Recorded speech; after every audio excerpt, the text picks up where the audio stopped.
እዚ ኣጓል ሃሪስ ሙኬልቤያ ትበሃል። ነዚ ኣጓል ብምሉእ ኣቓልብኡ ዝረኣያን መንነታን ዘይፈልጣ ሰብ ሃንደበት ምስ ረኣያ ጓል ከም ዝኾነት ኣሚኑ ንኽቕበል ዓቐብ ዝኾነ እንትኾን ኣብ ገጻ ሽፍን ኢሉ ዝረአን ንወዳት እውን ከይተረፈ ዘንዕቕ እዚ ጭሕሚ ንብዙሓት ወይ ጉድ ካብ ዝብል ሓሊፉ ብብዙሓት ሰባት ክትግለልን ክትጽላእን እኳ እንትኸኣለት ንሳ ግን ሓዳር ካብ መሓዝ ይኹን ብጭሕማ ኣብ ናይ ዓለም መደነቕቲ ደፍተር ንኽትጽምበር ኣየዕንቀፋን እዩ። ሰላም ክቡራት ናይዚ ቻናል ቤተሰብ ሰላምታይ ኣብ ዘለኹም መብጻሕኩም እናበልኩ ንሎማዓንቲ ብዛዕባ ተፈጥሮ ኣብ ሓንቲ ጓል ዝበጽሐ ጉድ ዘብል ዛንታ ንዕዘብ እዩ ዝኸውን። ወድኣ ዘደንቕ ኩነታት ካብ ታንዛንያ ሕሹኽ ዝበለትና እንትኾን እዚኣ ጓል ሃሪስ ሙኬልቤያ ትበሃል። ዕድሚኣ ጓል 35 ዓመት እንትኾን ሃሪስ ገና ክትውለድ እንኮላ ልክዕ ከም ካልእ ህፃን ተመሳሳሊ ተፈጥሮ ብምሓዝን ምስ መተዓቢታ እውን ናተፃወተት ዝዓበየት እንትኾን ድሕሪ ምዕባያ እውን ክሳብ ጓል 19 ዓመት ዕድሚኣ ምስ መሓዙታ ኣብ ታንዛንያ ታቦር ውሽጢ ብስርዓት ትምህርታ ተማሂራ እያ። ኮይኑ ግን ልክዕ 19 ምስ ረገፀት ብዘይተጸበየቶን ብዘይሓሰበቶን መገዲ ኣብ ኣካላ ሓደሽቲ ዝኾኑ ለውጥታት እናርአየት ክትመጽእ ዝኽኣለት እንትኾን ሃንደበት ኣብ ሓደ ንግሆ ካብ ድቃሳ ምስ ተለዓለት ንባዕላ ኣብ መስትያት ምስ እትዕዘብ ኣብ መንከሳ 3 ጨጉሪ ወፂአን ዝተዓዘበት እንትኾን እዚ እውን ልሙድን ካብቶም ቤተሰብ መንጎ እውን ኣብ ሓደ ዝነበረ ብምዃኑ ነቲ ኩነታት ቀሊል ጌራ ብምርኣይን ነተን ዝወፃ ጨጉርታት ብምድፃይን ህይወታ ክትቅጽል ጀመረት። እሞድኣ ካብዚያ ግዜ ንድሓሪ ነይሩ ኩነታት ብዘደንቑ መልክዑ ኣንፈቶም እናለወጡ ክመፁ ጀመሩ። ሃሪስ ብዘይተለምደን ቅድሚ ሕጂ ክንዲ ዝበዝሕ ተራእዩ ብዘይፈልጥ መልክዑ ካብ ዕለት ናብ ዕለት ልክዕ ከም ወዲ 18 ዓመት መንእሰይ ገጻ ብጭሕሚ ዝተሸፈነ እንትኾን እሞድኣ እውን ብናይ ጥዕና ዙርያ PCOS እናተባህለ ዝጽዋዕን ሓልሓሊፉ ኣብ ኣዋድድ ዘጓንፍ ናይ ሆርሞን መጠን ብምዝብዑ ምኽንያት ልክዕ ከም ወዲ ተባዕታይ ጨጉሪ ንኸውፅኣን ናይ ኣካላተን ለውጢ እውን ዘስዕብ ዓይነት ናይ ሆርሞን ጸገም እዩ። እሞድኣ እዚ ነገር ነዚኣ በዓልቲ መልክዕ ንሃሪስ እውን ብዘይ ጾታኣ ናይ ወዲ ምስሊ ንክትሕዝ ክገብራ ጀመረ። ሃሪስ ኣብ ቤት ትምህርታ ከባቢ ይኹን ኣብ ሰፈራ ውሽጢ ምልክዕቲ እትበሃል ጓል እኳ እንተነበረት እዚ 3 ብምባል ዝጀመረ ጨጉሪ ግን ንመልክዓ ቀስ ብቐስ ናብ ወዲ ምስሊ ክትሕዝ ይገብራ። እዚ ለውጢ እውን ካብኣ ሓሊፉ ካልኦት ሰባት ኣቓልቦ ክገብርሉ ዝጀመሩ እንትኾኑ ኣብዚ ሰዓት እቲ ናይ ርእሰ እምነታ ክንክዝ ዝጀመረት ሃሪስ ነዚ ዘይልሙድን ሃንደበታዊ ናይ ተፈጥሮ መዓትን ንኽትሓበእ ክትብል ንጉሆ እናተለዓለት ጭሕማ ምልጻይ ናይ ኩልሻዕ ቀዋሚ ዝኾነ ስርሓ ትገብሮ። ሰባት ንከይሩ ኢላ ብሻርፕን ወይ እውን ንኽሳድ ብዝሽፍን ከይተረፈ ብዝኸኣለቶ መጠን ንክትሓብእ ክትፍትን ጀመረት። ኮይኑ ግን ጭሕማ ካብ መዓልቲ ናብ መዓልቲ ንወዲ ተባዕታይ ብዘቐንእ መልክዑ ብዝበለጸ እናበዝሐ ብምኻዱ ምሕባእ ኣብ ዘይትኽእለሉ ደረጃ ምስ በጽሐ ካብ ገዛ ንምውፃእ ክሳብ ዝጽገም ዝበጽሐት እንትኾን ምህሮኣ ክሳብ ምክትታል ዝኣብያ ዝኣክል እውን ናይ ቤት ትምህርታ መሓዙታ የባጭውላን ክስሕቕዋን ጀመሩ። ሃሪስ እውን ሰላማይ ክረክብ ኢላ ምህሮኣ ንምቁራጽ እኳ እንተወሰነት ካብ ምህሮኣ ወፃእ ንዘሎ ህይወታ እውን ተመሳሳሊ ኾና። እዚ እውን ብዝበለጸ ንህይወታ ከቢድ ክኸውን ዝገበሮ እንትኾን በዚ ምኽንያት ንሃሪስ ኣዝዩ መድከማይን ህይወታ ንኽትጸልእ ዝገበራን ኣጋጣሚ ክኾን ክኢሉ እዩ። ወላ እኳ ካብ ርሑቕ ኮይኖም ንዝዕዘቡ ሰባት ናይ ሃሪስ ኩነታት ቀሊልን ተመሰለ እቲ ዝበጽሐ ሕማም ንምፍላጥ ግን ኣብ ናሃታ ቦታ ኮይንካ ምዕዛብ ዝሓትት እዩ ነይሩ። እሞድኣ ሃሪስ ብዛዕባ እቲ ኩነታት ክትዛረብ እንኮላ ኣብ ሓደ ወቕቲ ነገራት ኩሎም ካብ ዓቕሚ ንላዕሊ ምስ ኮኑኒ ንወራሕቲ ዝኣኽሉ ጨጉረይ ከይተቖረጽኩን ነቲ ሓቂ ክቃለሶን ናብ ውሳነ በጽሕ። ኣብ ሓደ ንግሆ እውን ኣብ ቅድሚት መስትያት ጠጠው ኢለ ንርእሰይ ክዕዘቦ ጀመርኩ።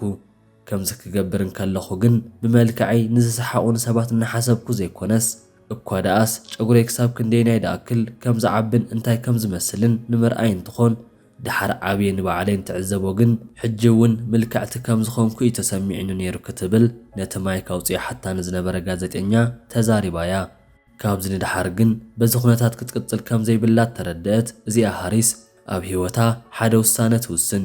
እዚ እውን ንርእሳ ኣሚና ብምቕባልን ካብ ደገ ንዝመጻ ጸቕጢ ንርእሳ ክተዳሉ ብምውሳን ጭሕማ ሙሉእ ንምሉእ ንክትዕብዮን በቲ ተዋህባ ተፈጥሮ ከይሓፈረት ኣሚና ንምቕባል ናብ ውሳነ ትበጽሕ። ኣብዚ እውን ንጭሕማ ብምዕባይ ናብቲ ማሕበረሰብ ንኽትጽምበር ዝወሰነት እንትኾን በዚ እውን ብዘይገለ መሸፈንን መሕብእን ክትንቀሳቐስ ዝጀመረት እንትኾን ካብዚ ቢእሱ እውን ልክዕ ከምቶም ኣወዳት ጭሕማ ክዓብን ከሎ ናብ ናይ ወዳት መቑረፂ ጨጉሪ ቅልቅል እናበለት ጭሕማ ክተስተኻኽልን ቅርፂ ምውፃእን ልሙድ ዝኾነ ስርሒላ ትሕዞ ዋላ እኳ ካብቲ ልሙድ ፍልይ ዝበለት እንተኾነት እዚ ግን ንመልክዓ ከም ዘይንክዮ ብዝግባእ ተረዲኣያ። ሃሪስ ካብታ መዓልቲ ንድሓር ፍርሒ ይኹን ሰብታ ይብለኒ ዝብል ጠቕሊላ ንኽትገድፎ ናብ ውሳነ ትበፅሕ ኮይኑ ግን እዚ ቀሊል እዩ ነይሩ።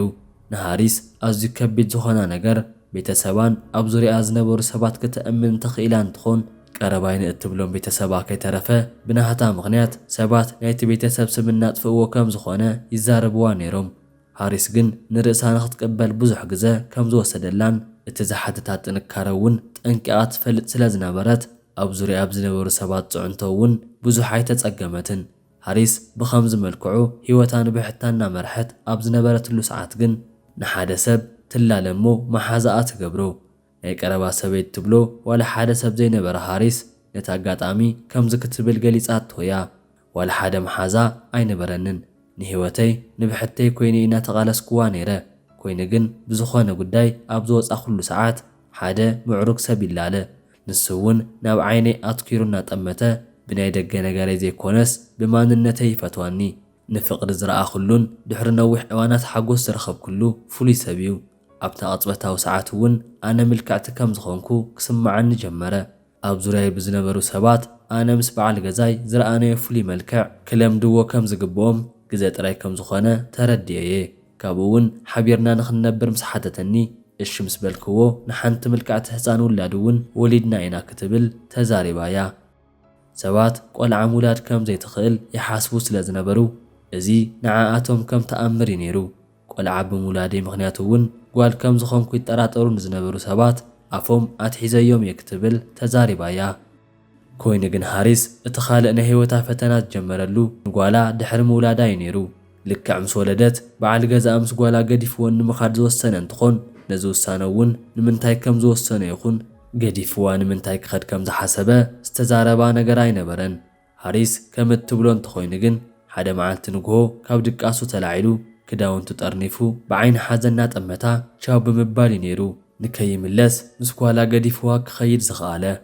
ኣብቲ ሰዓት እዚ እዩ ዘይበሃል ስራሕ ዘይነበረ ሃሪስ ንጓላ ንብሕታ ናይ ምዕባይ ሓላፍነት ኣብ ርእሳ ወዲቑ እዩ ዝርከብ። ኣብዚ ሕጂ ሰዓት እውን ንጓላ ናብ መዕበይ ዘይብሎም ቤት ትምህርቲ እናወሰደት እናምሃረታ ትርከብ እንትኾን ብዙሓት ተዓብተብ ዘለውዋ ናይ ማሕበራዊ ሚድያ ድጥፍ ብዙሓት ጽቡቕ መልሲ ይህብዋ ነይሮም። ኮይኑ ግን ሃሪስ ካብዚ ንድሓር ንፍቕሪ እትህቦ ቦታ ከም ዝተለወጠ ትገልጽ እያ። ኣብ ኦንላይን ዝከታተልዋ ሰባት ናይ ፍቕሪ ሕቶታት ዋላ እኳ እንተሓተትዋ ንሳ ግን ናባ ጫውላ ከም ዝኾነ ዓይነት ከም ዝስምዓ እያ ትዛረብ። ብኣካል ግን ናባ ቀሪቡ ናይ ፍቕሪ ሕቶ ዘቕረበላ ሰብ ክሳብ ሕጂ ከም ዘየሎ እትዛረብ እዚኣ ሃሪስ ንብሕጂ እውን እንተመፀ እኳ እሺ ቅድሚ ምባለይ ክልተ ግዜ ክሓስበሉ እየ ክትብል ተዛሪባያ። ሃሪስ እውን ንሓደ ሰብ ምስ ተመርዓኺ ጭሕሞ ከተላፂኽዮ ንዕንተ ዝብለኪ መልስኽ እንታይ ክኸውን ይኽእል ብዝብል ንዝቐረበላ ሕቶ ከምዚ ክትብል መልሳ ሂባያ። ኣነ ናብታ ቀዲሙ ዝነበረ መድከሚ ሕቢሕቢኢተይ ኣብ ክንዲ ምምላስ ሞት እየ ዝመርፅ ዝተረፈ ህይወተይ ንብሕተይ እንተዝነብር ይሕሸኒ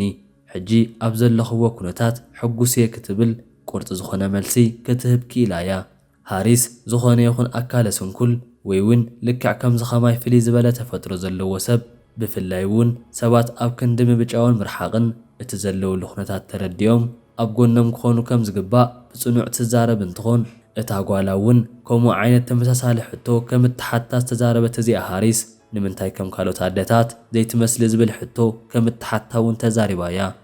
ኣብ ቤት ትምህርቲ እውን ስዒቡ ምስቶም ናይ ምህሮ መሓዙታ ተመሳሳሊ ሕቶታት ንጓላ ከም ዝሓትዋ ዝገለጸት እንትኾን ኣብ ከይዲ ግዜ ግን እናለመደቶ ከም ዝመፀት ገሊጻያ።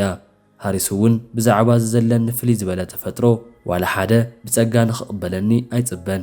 ኣብዚ ሕጂ ጽቡቕ ገይረ ለሚደዮ እየ ክትብል ዝተሰምዐት እንትኾን ዋላ እንተጸልኡኒ ኢሉ እውን እንተባጨውለይ እምኒ እውን ከይተረፈ ክስንድውለይ ይኽእሉ እዮም። ኣነ ግን ካብ ዋላ ሓደ ምንም ዓይነት ኣይጽበን ንዝኾነ ክብል እውን ምንነተይ ኣይቅይርን ክትብል ተሰሚዓያ። ሃሪስ ነዚ ነገር ደድያ ከም ዘየምፅኣቶን ካልእ ሰብ ንዘለዎ ተፈጥሮን መልክዕን ኣምላኽ ከም ዝዓደሎ ኩሉ ናሃታ እውን ተመሳሳሊ ከም ዝኾነ ሰባት ንኽርድኡላ ትደሊ እያ።